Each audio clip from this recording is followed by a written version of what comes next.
विशालगडा संदर्भात जे काही सध्या वातावरण बघायला मिळतं, तुम्हाला वाटतं याच्यामध्ये राजकारण होतं? विशालगडाबद्दल तर आमची भूमिका स्पष्ट आहे. मला वाटतं आज छत्रपती शाहू महाराज देखील तिथे गेले होते आणि आमचे देखील सत्यजित आबा पाटील जी असतील किंवा बंटीदादा असतील हे सगळेच गेले होते. विशालगडावर जे काही अतिक्रमण झालं ते काढण्यात कोणाचंही दुमत नाही आहे. कुठच्याही जातीचा धर्माचा ह्याला विरोध नाही आहे. महत्त्वाची गोष्ट म्हणजे जो हिंसाचार झाला तो कोणी केला? कोल्हापूरच्या बाहेरून कोणीतरी येऊन पायथ्याशी काही गडबड केली का? सगळ्यात महत्त्वाची गोष्ट म्हणजे SP काय करत होते?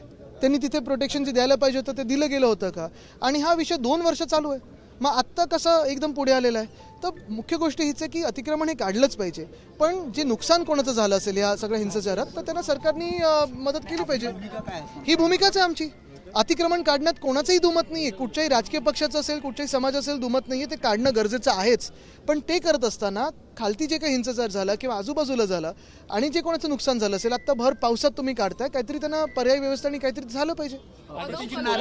कोल्हापूर हा एक वेगळा सामाजिक परिस्थिती आपल्याला कोल्हापूरात आपण पाहिलं असेल, कोल्हापूर नेहमी पुरोगामी विचाराचं राहिलेलं आहे. कोल्हापूर नेहमी सगळ्यांना एकत्र घेऊन सोबत चालणार राहिलेलं आहे. बाहेरून कोणी जाऊन तिथे काही वाद निर्माण करतंय का? कारण कोल्हापूर हे विकास आणि सगळ्यांना एकत्र घेऊन चालणारा जिल्हा आहे. प्रशिक्षणाचे अधिकारी पूजा खेडकर यांना पुन्हा एकदा मसुरीसाठी बोलवण्यात आलेलं आहे. त्यांचं प्रशिक्षण थांबवलंय. अशा अधिकाऱ्यांसंदर्भात तुम्ही कसं बघता? असे किती आहेत ह्याचा एक तर शोध घेणं गरजेचं आहे आणि त्यांचं तर वाचतं एवढंच कमी आहे. म्हणजे तुमच्या माध्यमातून काय काय आता नवीन नवीन गोष्टी पुढे येतात. राजकारणात पण असे लोक नाही आहेत.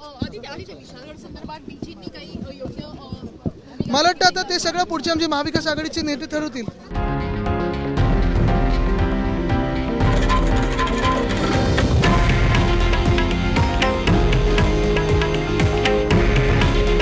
हे आहे देशातील नंबर 1 न्यूज नेटवर्क आणि आपण पाहत आहात TV9 मराठी.